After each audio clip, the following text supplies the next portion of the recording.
When Washington passed a $787 billion stimulus bill, we were nervous because they just spent $700 billion to bail out Wall Street.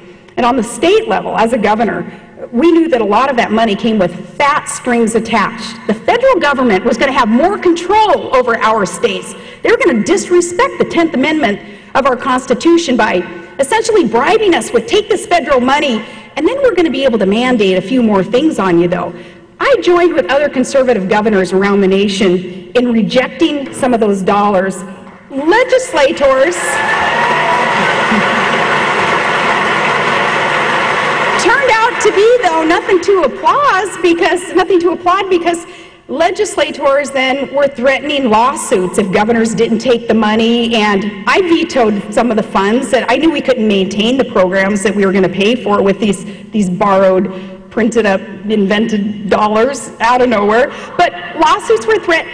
Even in Alaska, in a Republican-controlled legislature, my veto was overridden, and the money poured into those states, and I believe we will see this play out in our states. The federal government will have taken more control over the people who live in our states. Now, I understand wanting to believe that this is all free money, and for some, I guess it's tough to tell people no in tough times.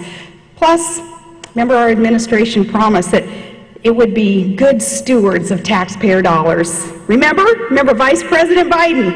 He was put in charge of a tough, unprecedented oversight effort. That's how it was introduced. You know why? Because nobody messes with Joe. Now,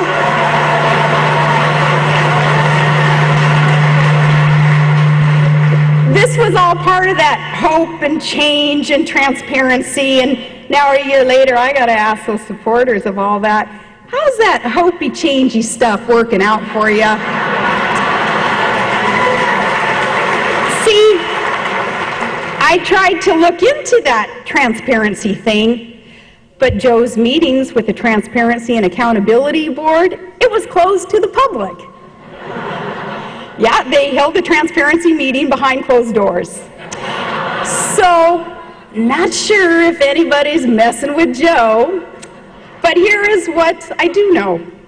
A lot of that stimulus cash, it ended up in some pretty odd places, including districts that didn't even exist, and programs that really don't have a whole lot to do with stimulating the economy. Nearly $6 million was given to a Democrat pollster who had already made millions during the Democrats' presidential primary. Nearly $10 million was spent to update the stimulus website.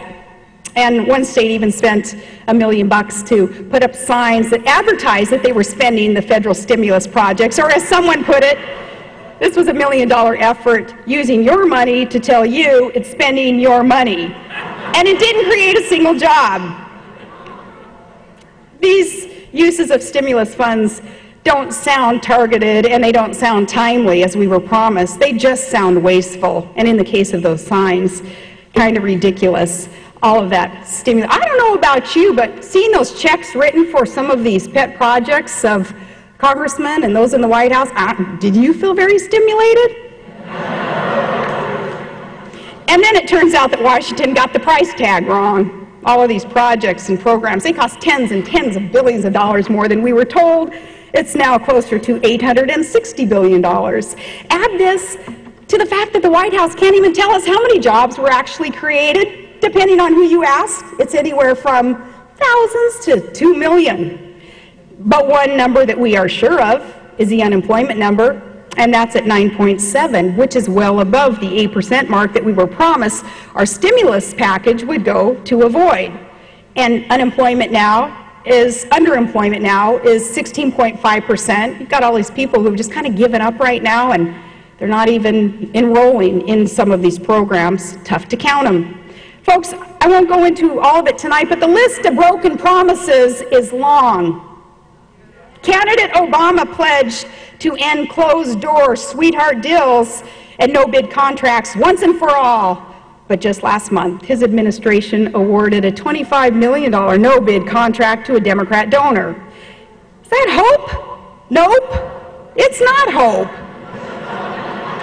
same old in Washington, D.C., and instead of changing the way Washington does business, we got the Cornhusker kickback and the Louisiana Purchase and millions of tax breaks for union bosses' desires.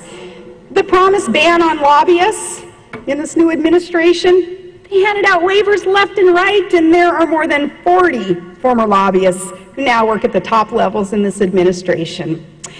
And these days, most members of Congress, they don't get to read the bill before they have to vote on it, much less the pledge that a bill wouldn't be signed into law until we all had 5 days to review it online. So, see, it's easy to understand why Americans are shaking their heads when Washington has broken trust with the people that these politicians are to be serving. We're drowning in national debt, and many of us have had enough.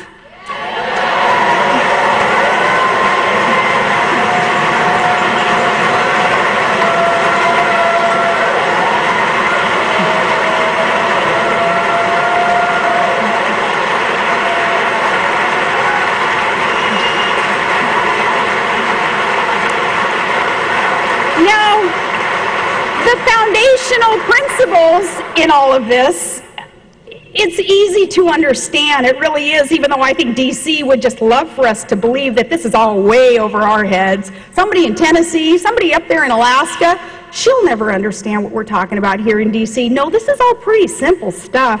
When our families, when our small businesses, we start running our finances into the red, what do? We tighten our belts and we cut back budgets. Isn't that what we teach our children, to live within our means? So what Todd and I do when we have to make payroll, buy new equipment for our commercial fishing business, we have to plan for the future and meet a budget. But in Washington, why is it just the opposite of that? This week, they unveiled a record-busting, mind-boggling $3.8 trillion federal budget. And they keep borrowing, and they keep printing these dollars, and they keep making us more and more beholden to foreign countries, and they keep making us take these steps towards insolvency. Now, what they're doing in proposing these big new programs with giant price tags, they're sticking our kids with the bill, and that's immoral. That's generational theft. We're stealing the opportunities from our children.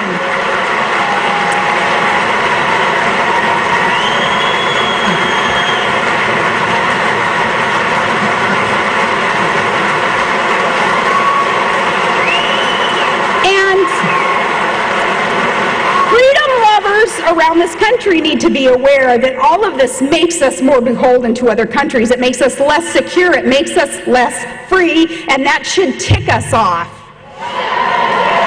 So, folks, with all these serious challenges ahead, we've got private sector job creation that has got to take place, and got these economic woes and health care, the war on terror. But as the saying goes, if you can't ride two horses at once, you shouldn't be in the circus.